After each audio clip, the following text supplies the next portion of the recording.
Welcome to the WRAL Daily Download. I'm your host, Ali Ingersoll. Early Tuesday morning, a cargo ship crashed into the Francis Scott Key Bridge near the Port of Baltimore, causing the bridge to collapse. 6 people are still missing and believed to have died. WRAL's Heidi Kirk went to the Port of Wilmington here to see if they're being impacted by ships being diverted.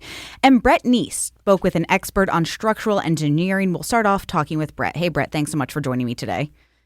Thanks for having me. So can you talk a little about what we know happened in Baltimore? Yeah, so what this was a large shipping cargo ship. I mean, it had all kinds of cargo containers on it. And in the early morning hours, Tuesday morning, it lost power. And then the crew did what they could to try to stop the ship from moving forward. And in that process, it took a sharp turn and went directly into one of the piers or columns that really support that bridge over that river right there in Baltimore. And it took a direct hit, and with that, taking down several sections of that bridge, collapsing with 8 people on the bridge at the time. 6 of them, like you just said, presumed to have died. 2 others were taken to the hospital. We do know one of them has since been released from the hospital, so that's good news there. We also know that those people that were on the bridge, they were doing some sort of maintenance work, and in a way, they were heroes. They were part of the process to try to stop traffic on that bridge once a Mayday call went out from that ship. That's when law enforcement and anybody possible was trying to get everybody off that bridge and keep other cars from going on that bridge. Because it happened in the early morning hours, fortunately, there wasn't too many other people that were on there. And really the work that those people that did to try to stop the other people from getting on the bridge after that Mayday call went out, that likely saved even more lives. The video is just wild to watch. Yeah, it's catastrophic. Definitely. We know that President Biden was in the Triangle on Tuesday. Before heading here, though, he had a press conference. What did he say about what happened in Baltimore?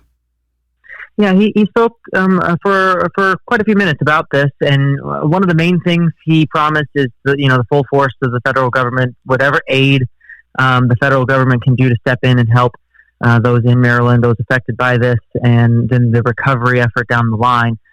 He promised the full support of them, and then he did have a nice sentimental moment, saying that his thoughts and prayers, of course, are with the families of those that are still waiting to hear, about at least those 6 other people that are missing.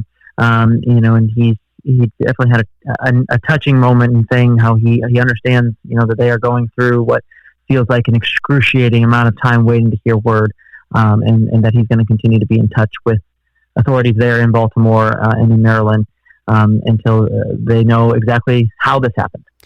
Yeah, so talking a little about how it happened, we were able to find some federal data, and the bridge itself was rated fair, which really is it pretty in the middle, right? But you spoke with an engineering expert from NC State today. Tell me a little about him and what he said about the crash, how this could, if a ship like that really hit any bridge, it's questionable if it would stand, whether it's a poor, good, any kind of rating, right? Exactly, yeah. So I spoke with Greg Lucier. He has a PhD in engineering, and he is the manager of the Constructed Facilities Laboratory at NC State University. And he told me that this is an event that nobody can plan for. It is something so rare and so unlikely to have happened that any sort of design work that goes into a bridge would never account for something like this. It's just unfathomable because that ship is so large that you would never expect something like that to happen. What they do, though, when they design any type of bridge, whether it's over a river, like there in Baltimore, or whether it's over a bay, or just your regular old highway bridge that we have right here in the Triangle, and we have several that are being built right now. They're all designed with safety at top of mind, of course. But they are also designed to absorb impact, because that's going to happen, whether it's the force of a storm or, something knocking into it, whether it's a crash that involves either a small car or a semi-truck. The design that goes into any sort of bridge is aware that impact is going to happen. And then beyond that, what they try to do is find ways for the material to absorb that impact or deflect it. That way it is not taking quite a direct hit. In this case, that ship is so large, there was no deflecting it. And it took such a direct hit. It took out the bridge in one of the key spots in that bridge that allowed it to completely collapse like it did. Yeah. So you actually mentioned the lab that he works at. What are they researching there? So they are doing a lot of interesting and neat things, especially for someone like me who's kind of a transportation nerd. And so what they have in there, at least right now, and they're constantly doing all kinds of research, but what we talked about today and what we focused on today is they have a number of concrete girders that were from former bridges that were in use right here in North Carolina. Actually, they have a number of them that are from a bridge that was in Sampson County. It just was replaced about 6 or 8 months ago, and now they have these girders in that they are testing to see how much strength that they have left. They were replaced, fortunately, before the bridge was deemed unsafe, and so now what they're testing for is, okay, how much strength is left, and was this bridge replaced too soon, too late, or right on time? And all of that data is really important, because if the bridge was replaced too soon, well, now you're talking about taxpayer money that was being used maybe too quickly, too much. If it's replaced too late, you're talking about added risk that they were not aware of, maybe, or just other sorts of safety that we don't want. So in this case, it was replaced probably right on time. There was enough damage that just happens over the course of the life of a bridge that it needed to be replaced when it was. And so they're going to take all that data. They work with NCDOT, they work with other state agencies, private developers to take all that data and try to design things as safely and efficiently as possible. Was he able to talk about how bridge construction has maybe changed since the 70s when the Francis Scott Key Bridge was built to now, and some of the new bridges that we're seeing go up around the triangle? Yeah, we talked about, Dr. Lucier and I talked about just how bridge design in general has definitely come a long way. The bridge you see in Baltimore is a steel truss type of bridge. That's just kind of a generic term for it. He wasn't sure on the specifics of all of the engineering that goes into that particular bridge, but those bridges back then were designed with these, imaginative ideas to look very interesting and really change the landscape of, the horizon that you would see there.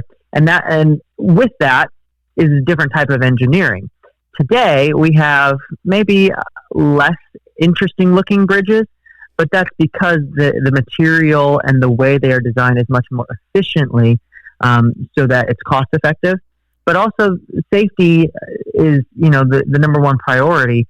And the way that they design bridges today is they try to have as much redundancy as possible. And so what Dr. Lucier means when he says redundancy is if you take out a specific portion of support, how can we make sure that the rest of the bridge does not come down immediately? Instead, maybe it just cracks or slightly buckles, and then they can fix it from there. In this case, of course, though, this is such a rare and unfathomable event. I mean, the cargo ship taking out an entire pier, that's not something that they can account for. But if something were to impact a bridge at a specific key supporting point, in today's modern technology, they found ways to make sure that it doesn't completely come down, hopefully, like it did in Baltimore. And that's why his work is so important. Well, thank you, Brett, for being here. We'll be back with more after this break.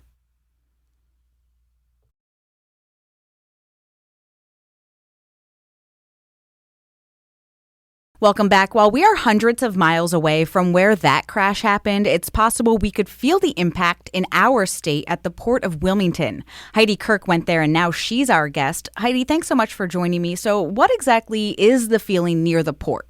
Well, Ali, everyone is so connected to this story. When we woke up and saw this news, everyone felt connected to it. Many people have driven over that bridge. Such a common landmark, especially in Maryland, but even reaching all the way down to North Carolina. So when I arrived, you could already tell this feeling in the air. It's heavy, especially near the port.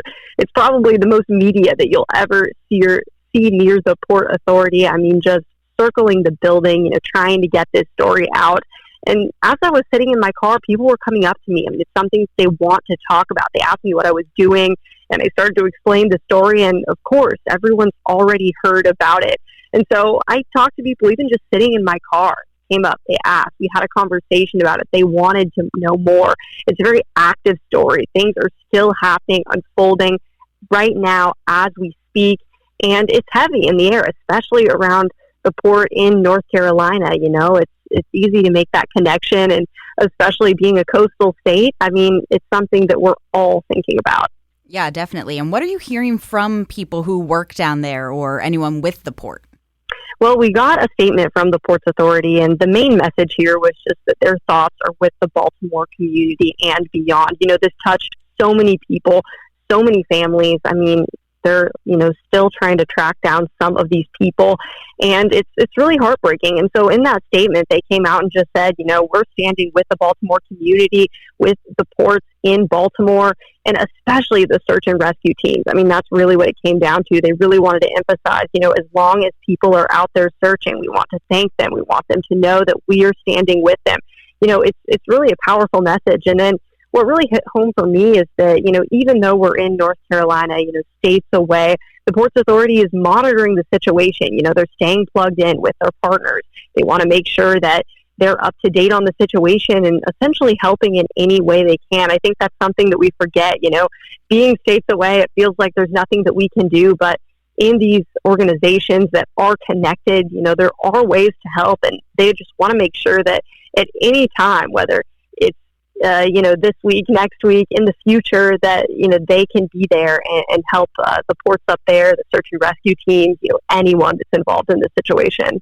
One of the immediate ways I thought of that they could help is possibly by some of the cargo being diverted here. So what do we know about that? Are we expecting some of the ships that go through Baltimore to maybe come down to Wilmington? Well, Ali, that was my first thought, too. And the short answer right now, no. But, of course, this is a developing story. New updates are coming out. Now, the important thing to note here, the commercial vessels that come to North Carolina, they don't need to navigate under bridges to access NC Port. So this is a really fluid area. We are not directly impacted. However, they don't expect any supply chain delays in our area, but they definitely want to help. So if there is any point in the future that there could be cargo diverted here, they made very clear in that Ports Authority statement that they are willing and open, to do that, because again, they want to help in any way they can. And if that means making sure the supply chain is fluid and continues to move as it should, then that may be what could happen. I want to share part of the statement that we received from the executive director, because I think this really hits home how active they're being in this. He said, customers are now evaluating their supply chain options, and NC Port stands ready to assist and support the larger supply chain. And I think that's really powerful here, because it shows, they're ready, they're actively listening, they want to assist. And I think that, we could see that in the future. Of course, it's still so early on. It's developing. We're staying plugged in. We're getting new information almost by the minute. That's how these things go. And so are the ports authorities in North Carolina. They want to help as well, and they've made that very clear. Yeah, the Port of Baltimore is a very active port, so this is definitely a supply chain issue as that investigation is ongoing. Can you touch on the economic impact that this could have? Absolutely. I want to mention, we looked at some reporting from Bloomberg. Baltimore isn't a huge port for containers, only about 3% of the total on the east and Gulf Coast, but it handles the nation's largest volume of automobiles. It's so interesting, something many of us don't even think about, and items like coal, gypsum, and lumber.